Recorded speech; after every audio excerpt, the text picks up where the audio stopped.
দেখছেন ASR news. মহাসাড়ম্বরে প্রতি বছরের ন্যায় এবছরও মহাশিবরাত্রির উৎসব পালিত হলো ব্যাসপুর শিব মন্দিরে। এই শিবরাত্রির উৎসব 6 দিন ধরে চলবে এখানে। 7 তারিখ ভাগবত পাঠ দিয়ে যজ্ঞের অধিবাস, 8 তারিখ হরিনাম সংকীর্তন, 9 তারিখ মহাপ্রভুর আবির্ভাব ও বাল্যলীলা, 10 তারিখ কৃষ্ণলীলা, 11 তারিখ কুঞ্জ বর্ণন, 12টার সময় মহাপ্রভুর ভোগ এবং 12 তারিখ নরনারায়ণ সেবা দিয়ে অনুষ্ঠানের শেষ হবে। বিগত বছরগুলির থেকে অনেক বেশি ভক্তের সমাগম হয়েছে এবছর। ব্যাসপুর শিব মন্দিরের সেক্রেটারি অসিত আচার্য মহাশয় এই উৎসবে পুলিশ প্রশাসনের সহায়তা পেয়ে খুশি প্রকাশ করেছেন।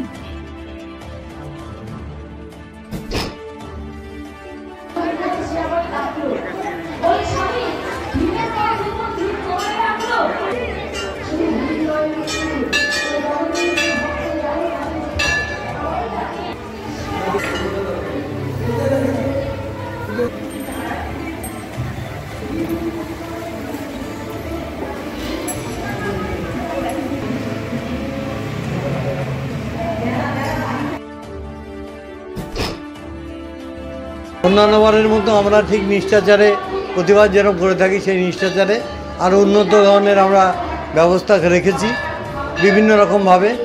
যেমন আমরা এখানে প্রথমে রাধা গোবিন্দর ঈদ অনুষ্ঠান দিয়ে আরম্ভ করেছি, তার ভোগ দিয়ে আমরা আরম্ভ করেছি, মালসা ভোগ দিয়ে আরম্ভ করেছি। তারপরে নাম সংকীর্তন পরপর 2 দিন হয়েছে। তারপরে লীলা কীর্তন, অন্যান্য কীর্তন, বাউল ইত্যাদি সব অনুষ্ঠানগুলো হচ্ছে এবং প্রত্যেকটা অনুষ্ঠান ঠিক নিষ্ঠাচারে প্রতিবারের মতো নিষ্ঠাচারে খুব শুদ্ধ মতে আমরা সেটা অনুষ্ঠান করতে চলেছি। ভালোই সাড়া পাচ্ছি, অন্যান্য বারের যাতে এবারকার সাড়াটা যেন একটু বেশি মনে হচ্ছে। হ্যাঁ, অন্যান্য বার আমাদের 6 থেকে 7 হাজার লোকের হয়, এবার তো মনে হচ্ছে যে এর মধ্যে 8 হাজার পর্যন্ত আমাদের জল ঢালার প্রোগ্রামটা হয়ে গেছে।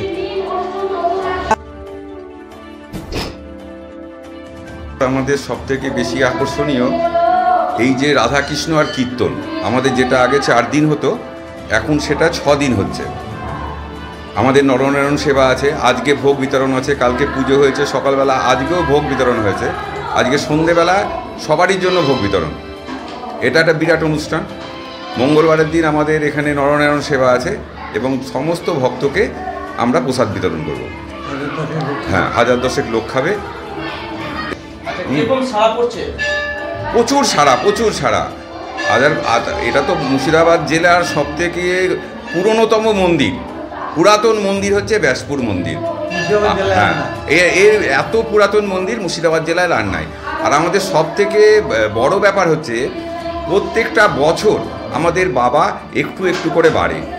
আজ থেকে যারা 20 বছর আগে দেখেছে তারা এসে আজকে যদি নতুন কোনো সময় ঢোকে তারাই পরখ করতে পারবে যে বাবা কতটা বড় হয়েছে। এটাই আমাদের সবথেকে ঐতিহ্য। আমরা মনে করি এটা আমাদের ঐতিহ্য। এই বছর আমরা প্রতি বছরই যেভাবে আমাদের হয় এবং এই বছর আমরা একটা টার্গেট রেখেছিলাম যে আমরা অন্যান্য বছরের তুলনায় যে এই বছরটা আমরা আরও ভালো উন্নতভাবে করব এবং সেটা আমরা দেখছি যে আমাদের পুরোপুরি আমাদের যেটা আমরা আইডিয়া করেছিলাম সেটা আমরা সফল হচ্ছি। এবং আমরা ঠিক করেছি যেমন আজকে বাবার মহাপ্রসাদ বিতরণ, এবং আমরা ওইটা একটু কুপন সিস্টেম করেছি, ওই কুপন সিস্টেমে বাবার মহাপ্রসাদ গ্রহণ করবে। এবং পাশাপাশি আগামী 12 তারিখে আমাদের নরনারায়ণ সেবা আছে এবং ওই নরনারায়ণ সেবায় আমরা প্রায় 9 থেকে 10 হাজার লোক আমাদের এইখানে বসে খাবেন।